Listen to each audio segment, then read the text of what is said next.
Antarctica की बर्फीली दुनिया में एक छोटा प्यारा पेंगुइन परिवार रहता था।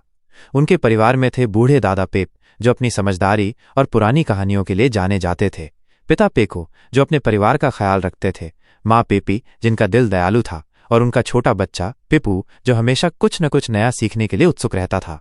उनका घर एक बड़े और मजबूत ग्लेशियर पर था, जो सालों से उनका आश्रय था। लेकिन पिछले कुछ समय से पेको और पेपी को एक अजीब सी चिंता सता रही थी। उनके चारों तरफ की बर्फ तेजी से पिघल रही थी। जिस ग्लेशियर पर उनका घर था, उसमें दरारें पड़ने लगी थी। एक दिन पिपू ने अपने पिता से पूछा, पापा, हमारा घर इतना छोटा क्यों होता जा रहा है? मेरी दादी की कहानियों में तो ये बहुत बड़ा था। पेको ने एक गहरी सांस ली और उदास होकर कहा, बेटा, ये ग्लोबल वार्मिंग की वजह से हो रहा है। दूर दुनिया में रहने वाले इंसान अपनी गाड़ियों और कारखानों से हवा को गर्म कर रहे हैं, और इसी गर्मी से हमारी बर्फ पिघल रही है। पिपू की आंखों में आंसू आ गए। तो क्या हमारा घर खत्म हो जाएगा? पेको के पास कोई जवाब नहीं था। रात में पूरा परिवार और उनके पड़ोसी पेंगुइन एक साथ बैठे। दादा पेप ने सबकी तरफ देखा और बोले, अगर हम अभी नहीं बोले तो हम सब खत्म हो जाएंगे।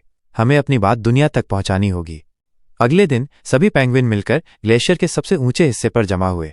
सूरज की रोशनी में उनकी काली और सफेद परें चमक रही थीं। दादा पेप ने सभी को एक खास गाना गाने को कहा। यह एक ऐसा गाना था जो पेंगुइन के दिल की आवाज को दुनिया के कोने कोने तक पहुंचा सकता था। सभी पेंगुइन ने एक साथ गाना शुरू किया।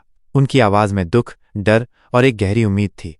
जैसे जैसे गाना आगे बढ़ा, उनकी सामूहिक प्रार्थना हवा में गूंजने लगी और एक संदेश बनकर दूर इंसानों की दुनिया में पहुंचने लगी।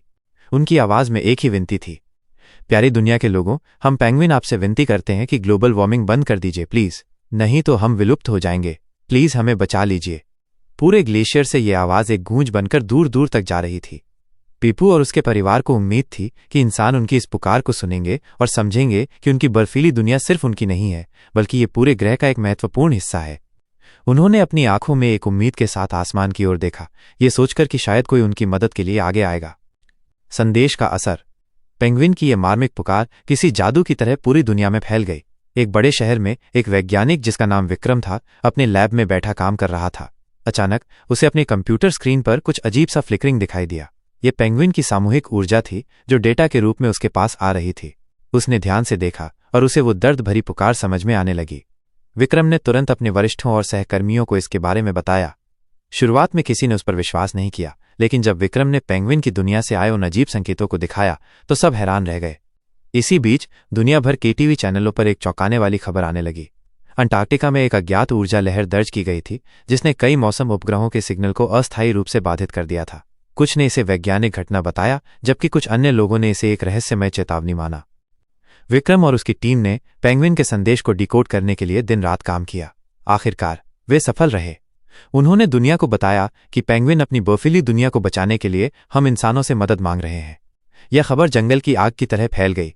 लोग सड़कों पर उतर आए, हाथों में तख्तियां लेकर जिस पर लिखा था, पेंगुइन को बचाओ, पृथ्वी को बचाओ।